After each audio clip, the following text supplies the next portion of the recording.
How's everybody doing this evening? I want to talk a little bit tonight about Generation Crypto and why I believe that cryptocurrencies and the idea of decentralized computing is going to be the only hope for the younger generation, the people that are coming up today looking for jobs, the people today that are looking for prosperity, and the people today that are hoping for a better, brighter future. The only way that's going to take place is through technology and cryptocurrencies, because cryptocurrencies are going to be free of all the taxes and all the debt and all the burden that previous generations have built up that is going to rob from the younger generations. Without cryptocurrencies, the younger people are looking at futures without jobs. They're looking at paying higher taxes because of programs that are supporting people that are getting older, like Social Security, of which the government has taken all that money that was set aside for Social Security and turned it into new taxes. They are dealing with lower wages.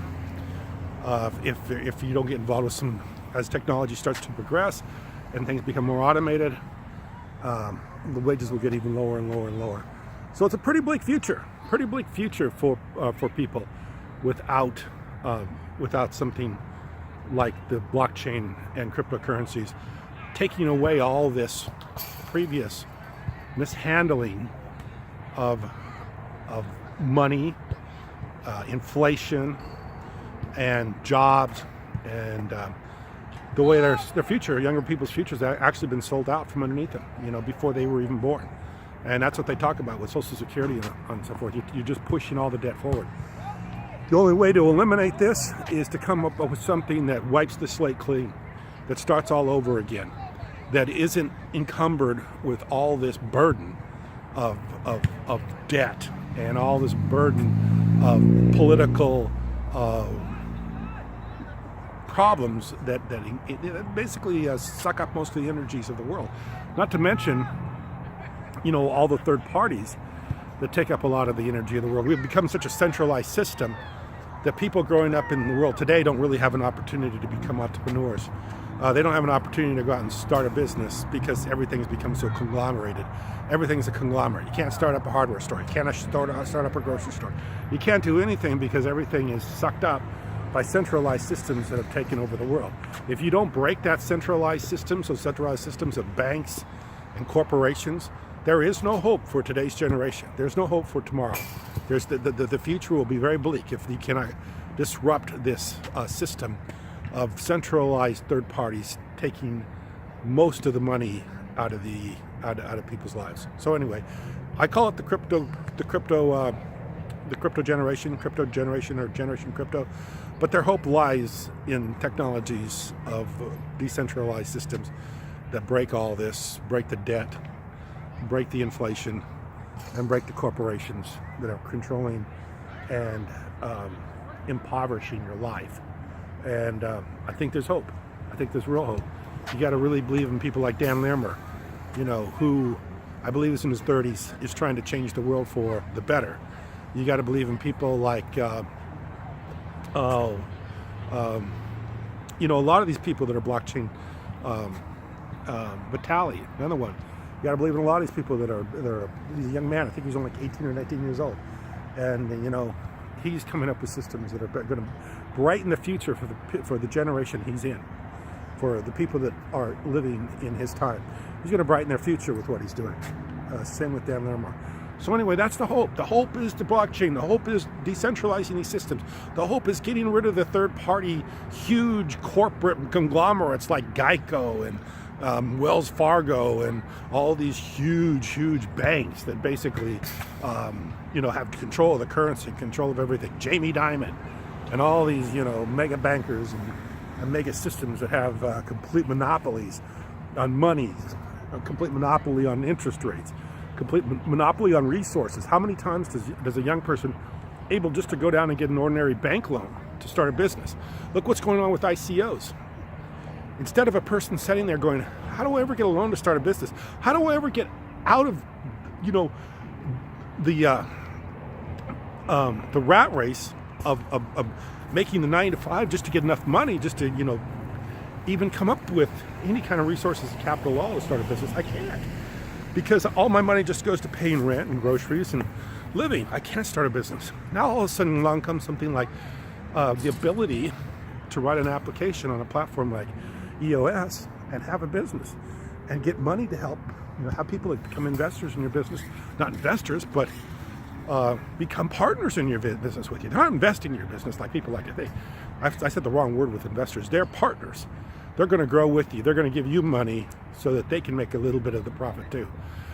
Not like a traditional stock owner, because like I said before, owning common stock is so much removed from the company, you don't even really own anything. But if you own the coin, you actually can have, you know, a real contract where you can have a contract with the company that's running, you know, the coin, or you know, the token, and then that company can have a contract with you so that you get the revenues from whatever is generated from the company. That's a real deal. It's like I say, not some sort of 10 times removed common stock ownership deal that people want you to invest in, or even worse, some sort of mutual fund deal that's about 100 times removed from any ownership of anything. You know, the investment world is a very treacherous world for most anybody. And this all needs to go away, those third parties. It needs to be more peer-to-peer, person-to-person, more opportunities for people. So if you're in your early 20s, early 30s, the blockchain is your future. It's your opportunity. And it's going to be, if it hopefully takes off the way I hope it will, and anybody that is caught up in this system hopes it does, you will have a bright future. You will be the most prosperous generation in the history of the world. The crypto generation, Generation Crypto, will be the most prosperous generation in the history of the world with the blockchain. People like Dan Larimer building companies like EOS. And I pray that that's what happens, because that's the only way. Without that, you're doomed to low wages, high taxes, and burdens, third-party burdens, and all the different corporations that are going to be taking, you know, you're going to be living, making bad wages from, and paying money to, and countries, not to even mention the United States. It's all over the world this is going to be taking place. Think of the countless people that work in China and all these places for low wages, no interest in a future, no retirement, no nothing, to make a very cheap product so that the billionaires in the Walton family can have, you know, most of the wealth in the United States, and prosper just a few people at the very top. That's what we're looking at right now. So anyway, like I say, this is a future for people that are in this age group, and I hope they see it. The only way you're going to find this information out is via the internet. You're not going to talk about it on the news. You're not going to talk about it on Fox, CBS, NBC, CNN. They're not going to talk about this stuff. You're not going to hear about the cryptos on those places. All you're hearing now about cryptos in mainstream is how bad they are. Facebook banning them, you know, different banks not allowing you to borrow money to put into cryptos. I mean, all you're hearing in the major outlets, you got to get away from that. You got to get out of that bubble, and you got to start watching YouTube videos, and you got to start understanding what's going on, and listen to people like Dan Larimer, and listen to people that are blockchain engineers, and listen to people that are innovative and that are thinking this way. You got to get out of the other stuff, because it's not going to help you in the future. So anyway, my video's going on for quite a while, so I better cut it off. Almost 9 minutes now, so I appreciate you listening, and I hope you continue to listen, because I'm going to continue to talk about the blockchain, and I'm going to continue to talk about this because I believe it is the future, and I want people to prosper, and I want to see people have happy lives. I don't want to see people struggle with bills, and I want to see people struggle with poverty, and I don't want to have people worry about their futures and who's going to take care of them when they get old. I don't want to worry about that. I want the world to be prosperous. So anyway, I appreciate you watching. Thank you.